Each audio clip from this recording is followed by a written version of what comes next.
Stock market daily. तो आज तारीख है 3 जुलाई और 2026।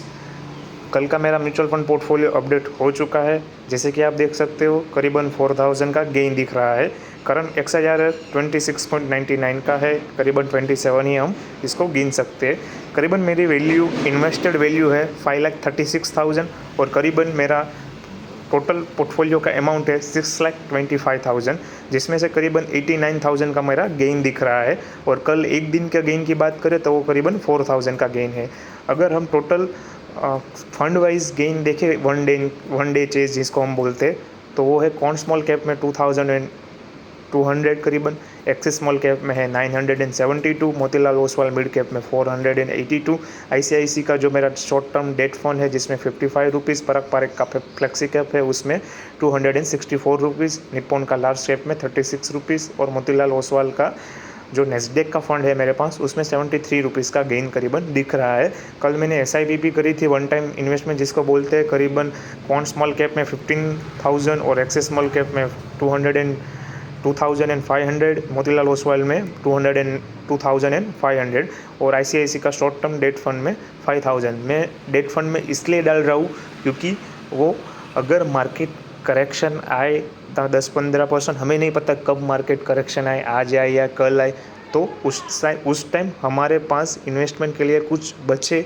उसके लिए मैं अभी शॉर्ट टर्म डेट में भी डाल रहा हूँ ताकि वो हमारा एज अ इमरजेंसी फंड भी चल सके। अगर हम डिटेल में अगर बात करें, दिखाऊँ मैं आपको, तो मेरा करीबन इक्विटी में 85% है, डेट में 14% है, स्मॉल कैप में करीबन 60%, लार्ज कैप में 25%, मिड कैप में 15%। अगर मैं बात करूँ, मेरा टारगेट है स्मॉल कैप को 70% ले जाने का और बाकी का दोनों 30%। और सेक्टर एलोकेशन की बात करूँ तो financial, consumer, health care 22%, 13%। Stock concentration की बात करूँ तो मेरे पास रिलायंस इंडस्ट्री का सबसे ज़्यादा है 5%, क्योंकि मेरा क्वांट स्मॉल कैप है जो ज़्यादा से ज़्यादा उसके पास रिलायंस इंडस्ट्री है। अगर मैं बात करूँ मेरा फंड की कैटेगरी की, तो मेरे पास है एक्टिव फंड और पैसिव फंड एक भी नहीं है।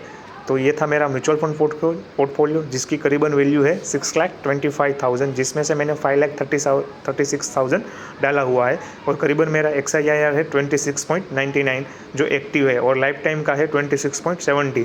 जो ये मेरा एक्सेस का ग्लोबल फंड है जिसको मैंने रिडीम किया है वो 2-3 दिन से ऐसे ही है, 6 जुलाई तक वो रिडीम हो जाएगा। अगर मैं बात करूँ अपने स्टॉक पोर्टफोलियो की, तो मैंने इसमें स्टॉक लिए हुए पर बहुत पहले लिए हुए, 2-4 साल पहले, अभी भी एक भी नहीं लिया। और अगर बात करें तो निप्पॉन इंडिया ETF की, तो IT का ETF है जिसको मैंने 3-4 दिन पहले ही लिया था क्योंकि मुझे लग रहा था वो काफ़ी डीप हुआ है, करेक्ट हुआ है, जिसको ले सकते।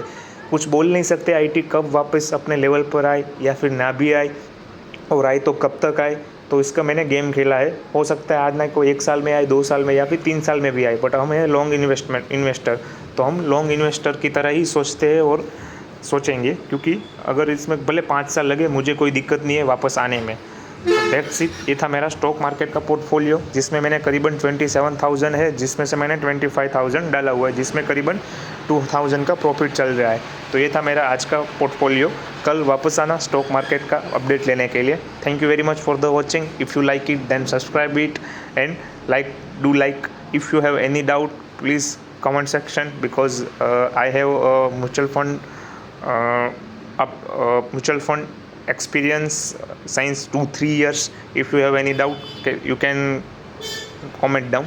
I will definitely give you the answer. Thank you very much for the watching.